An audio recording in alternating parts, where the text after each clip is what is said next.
Hi friends, मैं आकांक्षा GK with आकांक्षा में आपका स्वागत करती हूँ। फ्रेंड्स, आज हम निबंध पढ़ने वाले हैं। निबंध है हमारा जल प्रबंधन। जल प्रबंधन जो कि हमारी वर्तमान समस्याएं हैं। अगर हमारे मुख्य परीक्षा की तैयारी कर रहे हैं तो हमारे जो करंट टॉपिक है उनको हमको बहुत अच्छे से तैयार कर लेना चाहिए। जो भी योजनाएं हैं जो बहुत करंट में ज़्यादा व्यापक रूप से हैं, विश्व में जिनकी चर्चा है, तो वो योजना बहुत अच्छे से कर लेना चाहिए। जैसे कि आत्मनिर्भर भारत है। बहुत सारे लोगों का मैसेज आता है मेरे पास, मैम निबंध के इम्पॉर्टेंट टॉपिक बता दीजिए। तो आपको इंडिया बनाम भारत कर लीजिए, और भ्रष्टाचार की समस्या कर लीजिए, जल समस्या कर लीजिए, नारी सशक्तिकरण पे कर लीजिए, आत्मनिर्भर भारत पे कर लीजिए, प्रवासी मजदूर पे कर लीजिए, कोरोना पर कर लीजिए। ये करंट टॉपिक। इसके बाद digital India, make in India, विमुद्रीकरण, ये टॉपिक बहुत अच्छे से कर लीजिए। पर्यावरण प्रदूषण की समस्या। तो ये जो मेन टॉपिक है इनमें से आपको बनता ही बनता है एक क्वेश्चन। आपको सिलेक्ट करने में प्रॉब्लम नहीं होगा। और भी जो कोई निबंध इम्पोर्टेंट होगा तो मैं आपको यहाँ पे अपना वीडियो में कवर करा दूँगी। यह हमारे पेपर 6 का विषय है और बहुत इम्पॉर्टेंट टॉपिक है। अपने ने करंट डाटा के साथ इसको कवर किया है। तो जल प्रबंधन आज की महती आवश्यकता, ये मेरे नोट्स में भी आपको मिल जाएगा। और निबंध का जो टॉपिक है, मेरे निबंध के जो नोट्स हैं वो केवल उन्हीं को मिलेंगे जिन्होंने मेरा पूरा पैकेज लिया है, हार्ड का या सॉफ्ट का। तो जल प्रबंधन आज की महती आवश्यकता, इसमें हम स्टार्टिंग से करेंगे कि भारत सहित दुनिया के सभी विकासशील देश, चाहे वह लैटिन अमेरिकी हो, अफ्रीकी हो या एशियाई हो, सभी पानी की कमी से परेशान हो रहे हैं। मतलब भारत का कोई भी देश हो, कोई भी विकासशील देश हो, आज इस कमी से जूझ रहा है। जैसे कि अमेरिकी हो या अफ्रीका हो या एशियाई हो, इस कमी का मुख्य कारण जल का प्रबंधन नहीं कर पाना है। हमारे यहाँ जो जल की समस्या हो रही है, इसका मेन कारण क्या है? क्योंकि हम जल का प्रबंधन सही से नहीं कर पाते हैं। भारत में लगभग 4000 अरब घन मीटर प्राप्त होता है। भारत में जो जल प्राप्त होता है वो करीब 4000 घन मीटर प्राप्त होता है, जो कि भारत सहित सभी एशियाई राष्ट्रों को ज़रूरत के लिए पर्याप्त है। लेकिन बेहतर जल प्रबंधन की कमी, हमारे यहाँ 4000 अरब घन मीटर जल होता है, जो हमारी जनसंख्या के हिसाब से पर्याप्त है। लेकिन हमारा जल प्रबंधन इतना बेकार है, हम इतना ज़्यादा उसका मिसयूज़ करते हैं कि केवल 1500 अरब घन मीटर ही जल बहकर समुद्र में आ जाता है। यही 1500 अरब घन मीटर नदियों में मिलकर प्राकृतिक आपदा लाता है, जो बाढ़ का रूप ले लेते हैं। भारत में हर साल 30 करोड़ आबादी, करोड़ों पशु और अरबों रुपए की फसल बर्बाद हो जाती है। इस प्रकार पानी की कमी से 10 करोड़ लोग प्रभावित होते हैं। हम बेहतर प्रबंधन कैसे करें? सबसे पहला है बाढ़ प्रबंधन। बाढ़ का प्रबंधन कैसे किया जाए? यदि हम बाढ़ के पानी को नदियों के माध्यम से सूखा प्रभावित क्षेत्रों में पहुंचाकर संचित करें। क्या करें? जो बाढ़ का पानी आ रहा है उसको हम नदियों के माध्यम से ऐसे क्षेत्र में पहुंचाएं जहां पर सूखा हो, और वहाँ पे संचित करने की कार्यप्रणाली को अपनाएं, तो हम सूखे से भी राहत मिलेगी और बाढ़ प्रबंधन भी, बाढ़ से भी राहत मिलेगी, और हमारे करोड़ों रुपए की बचत भी होगी। जो हम जल समस्या से उबरने के लिए करोड़ों रुपया खर्च कर देते हैं, उस समस्या से भी निजात मिलेगी। तो क्या करना है हमको बाढ़ प्रबंधन में, कि हम बाढ़ के जो नदियों का पानी उसके माध्यम से सूखा प्रभावित क्षेत्रों में पहुँचाएँ और वहाँ पे संचित करने की कार्यप्रणाली को अपनाएं, तो हमें सूखे से राहत भी मिलेगी और हमको करोड़ों रुपए की बचत भी होगी। जो सरकार बाढ़ और सूखा पर हर साल खर्चा करती है, वो पैसा भी हमारा बचेगा। अब हम पेड़ पौधे और नदियों को कैसे बचाएं? इस भीषण जो जल प्रबंधन है, जल की कमी के कारण पेड़ पौधे सूख जाते हैं, नदियां सूख जाती हैं, उनको कैसे बचाएं? तो भारत में गंगा, ब्रह्मपुत्र जैसी कुछ नदियों को छोड़ दिया जाए तो अधिकतर बड़ी नदियाँ घने जंगलों और पहाड़ों से निकलती हैं। ये घने पेड़ पौधे वर्षा के जल को मिट्टी में बांधे रखते हैं। ये घने पेड़ पौधे क्या करते हैं? पेड़ पौधे अगर होता है तो बारिश का भी जल जो है रुका हुआ हो जाता है, एक जगह पे स्थिर हो जाता है। लेकिन अगर पेड़ पौधे नहीं होंगे तो पानी क्या होगा? बह के नदी नालों में बह मिल जाएगा और नालियों के माध्यम से निचले भाग की ओर चला जाएगा। जब अनेक नालियाँ एक जगह पे इकट्ठी होती हैं तो वहीं से नदियों का जन्म होता है।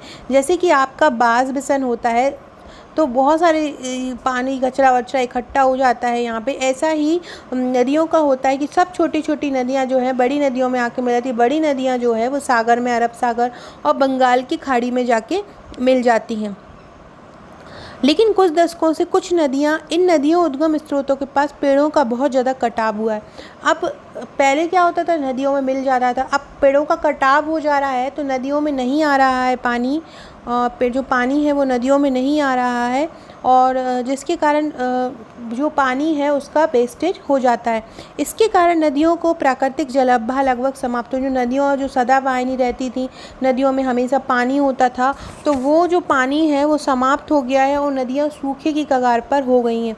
अब जो प्रवाह होता है वो शहरों से निकलने वाले गंदे पानी का है। अब जो गंदा पानी आता है वो शहरों से निकलने वाला गंदा पानी होता है, क्योंकि जो पहले आता था बारिश का जल आता था, पेड़ों के बहाव के कारण पेड़ों के कटाव नहीं होता था तो पेड़ों के द्वारा रिसके आता था, तो वो पानी अच्छा होता था। अब जो आता है वो शहरों का जो गंदा गुला पानी होता है वो आता है। वर्षा जल का पुनः भंडारण हम कैसे कर सकते हैं, जो वर्षा का जल होता है उसका हम पुनः भंडारण कैसे कर सकते हैं, ताकि हम जल प्रबंधन कर सकें और हम पानी का मिसयूज बचा सकें और हमारे भविष्य में जो पानी का खतरा होने वाला है उससे रक्षा कर सकें। तो आज से लगभग 2000 साल पहले जो जल उपलब्ध था वही आज है।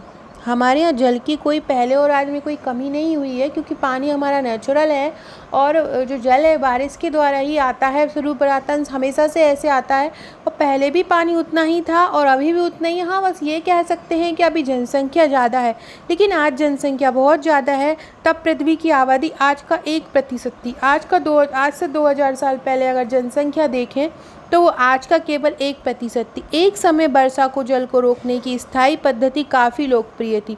एक समय हम वर्षा को जल को रोकने की स्थायी पद्धति थी और ये रोका हुआ जल मानवीय प्रयोग में वर्ष भर होता था, रोक लेते थे। आज भी कई जगहों पे जो समझदार लोग हैं और जो समझते हैं जल प्रबंधन को, वो अपनी छतों पे इसकी व्यवस्था करवा लेते हैं और वहीं पर पानी इकट्ठा करते हैं।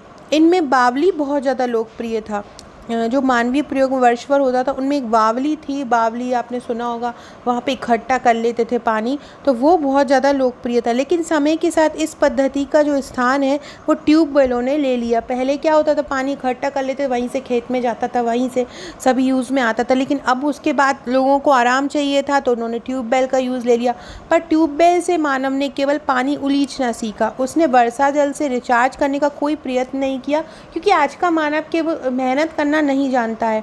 उसने वर्षा जल से रिचार्ज करने का कोई प्रयत्न नहीं किया, जिसके कारण देश का लगभग 80% राज्यों में भूजल स्तर जो है वो पाताल में पहुंच गया। इसके कारण क्या हुआ, देश के 80% जो राज्य हैं उनका जो पानी का स्तर है वो बहुत नीचे पहुंच गया है, हमको वो नहीं मिल पाता। बावली वर्षा जल से स्वयं रिचार्ज नहीं होती है। इस प्रकार छोटे छोटे तालाब, पहाड़ियों पर बने चेक डैम, कंटूर वर्षा जल को पृथ्वी में सहेजने के बेहतरीन माध्यम है।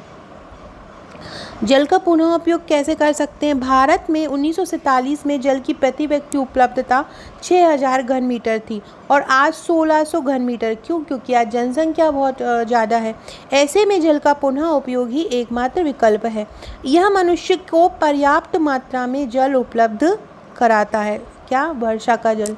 इसके लिए ऐसी तकनीक का प्रयोग किया जाए कि जो औद्योगिक पानी, मलमूत्र पानी, सीवेज के पानी को स्वच्छ पानी में बदल सके, ताकि पानी का वेस्टेज ना हो, ताकि इनका उपयोग बाहरी कार्यों में किया जा सके। इस तरह यदि हम पानी का पुनः उपयोग करना सीख गए तो हम 25% तक पानी बचा पाएंगे। ऐसी ही तकनीक समुद्र के पानी को पीने लायक बनाने के लिए की जाती है। फ्रेंड्स, मैं आज शाम से आपको ल्यूसेंट का एक कोर्स स्टार्ट करने वाली हूँ। इसमें क्या करेंगे, देखिए वह ल्यूसेंट की जो बुक होती है, हमको पता है वो बहुत बेस्ट बुक है, क्योंकि अगर हम उसको पढ़ लेते हैं तो हमारा 70 से 80% जो वनडे एग्ज़ाम की तैयारी होती है वो हो जाती है। तो लेकिन बुक क्या है, बहुत क्लिष्ट भाषा में रहती है। मैं उसके हैंड रिटन नोट्स बना रही हूँ और उसी का वीडियो आपके लिए लेके आऊँगी। हर एक जो पैराग्राफ है उसको मैं वन लाइनर फॉर्म में लेके आऊँगी, और ताकि आपकी ल्यूसेंट बहुत अच्छे से आपको याद हो जाए, और उसके मैं नोट्स भी आपको प्रोवाइड करा दूँगी। हाँ, तो हम क्या पढ़ रहे थे, इस तरह यदि हम पानी का उपयोग करना सीख गए तो 25% पानी की खपत हो जाएगी।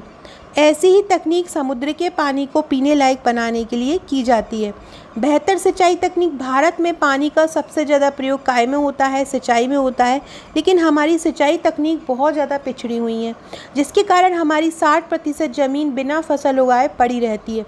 यदि हम इजराइल की सिंचाई देखें तो वहाँ मात्र 25 सेंटीमीटर वर्षा होती है, लेकिन अच्छी तकनीक के कारण वहाँ की ज़मीन उपजाऊ हो जाती है। और हमारे यहाँ तकनीक, बारिश अच्छी होती है लेकिन हमारे यहाँ तकनीक की प्रॉब्लम है। भारत में इजराइल से 4 गुना बारिश होती है, मतलब लगभग 100 सेंटीमीटर औसतन बारिश होती है हमारे यहाँ। हमारे यहाँ बारिश में भी विषमता है, जैसे पूर्वी क्षेत्र में ज़्यादा होती है, पश्चिमी जो घाट है वहाँ पे ज़्यादा होती है, मध्य क्षेत्र में बहुत कम होती है ना। तो इस तरह से हमारे यहाँ बहुत विषमताएँ हैं। भारत में इजराइल से 4 गुना ज़्यादा वर्षा होती है। यदि ड्रिप पद्धति, स्प्रिंकलर आदि के द्वारा सिंचाई की जाए तो पानी की बहुत मात्रा बचाई जा सकती है। इस पद्धति का उपयोग बंजर भूमि में फसल उगाने के लिए भी किया जाता है। क्यों किया जाता है? बंजर भूमि में जो होती है उसमें फसल उगाने के लिए किया जाता है। इसके अलावा क्षेत्र आधारित फसलें उगाकर पानी की बचत की जा सकती है, अर्थात जिस क्षेत्र में जितनी ज़रूरत हो पानी की फसल उगाई जाए। ज़रूरत से ज़्यादा किसी खेत में पानी न डाला जाए, जितना ज़्यादा फसल को ज़रूरत हो उतना ही डाला जाए। कम वर्षा वाले क्षेत्रों में कम पानी वाली फसलें और अधिक में अधिक वाली फसलें। वास्तव में पानी की बेहतर उपलब्धता जल प्रबंधन पर निर्भर करती है। जल है तो कल है, ये कुछ डाटा है। जैसे कि भारत में 4000 घन मीटर प्राप्त होता है, पर उपयोग 1500 घन मीटर नहीं हो पाता क्योंकि बह जाता है। 1947 में जल की प्रति व्यक्ति उपलब्धता 6000 घन मीटर है, आज 1600 घन मीटर है। 60% ज़मीन बिना फसल के रह जाती। ये अलग से डाटा इसलिए लिख दिया है ताकि आपको याद करने में प्रॉब्लम ना हो। ये आपका भूगोल में जो टॉपिक है सिलेबस वाइज वो भी आपका हो जाएगा।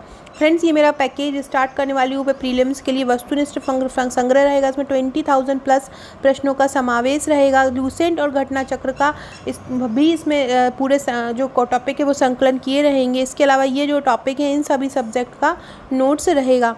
ये मेरे हार्ड कॉपी का मेंस का पैकेज है, 8500 रुपये का है। इसमें आपको सभी ये नोट्स मिल जाएंगे जो दिए हैं। और ये सॉफ्ट कॉपी का पूरा पैकेज है, ये 5200 रुपये का है। ये सभी टॉपिक जो दिए हैं वो आपको मिल जाएंगे।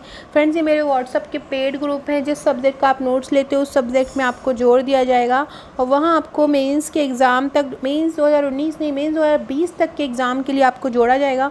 और तभी तक के लिए आपको यहाँ पर टॉपिक दिए जाते रहेंगे जो आपके लिए बहुत हेल्पफुल रहेंगे। ये मेरा प्रीलिम्स का पैकेज है जो आपको 20 तारीख से जो है इसकी बुकिंग स्टार्ट हो जाएगी, तो आप इसकी बुकिंग कर सकते हैं और आप इसको ले सकते हैं। सो फ्रेंड, वीडियो अच्छा लगा हो तो लाइक कीजिएगा, शेयर कीजिएगा। डिस्क्रिप्शन में दी लिंक से आप मेरे व्हाट्सअप और टेलीग्राम ग्रुप से जुड़ सकते हैं। चैनल को सब्सक्राइब कीजिएगा ताकि और अच्छी वीडियो आपको मिलती रहे। Okay friend, thank you.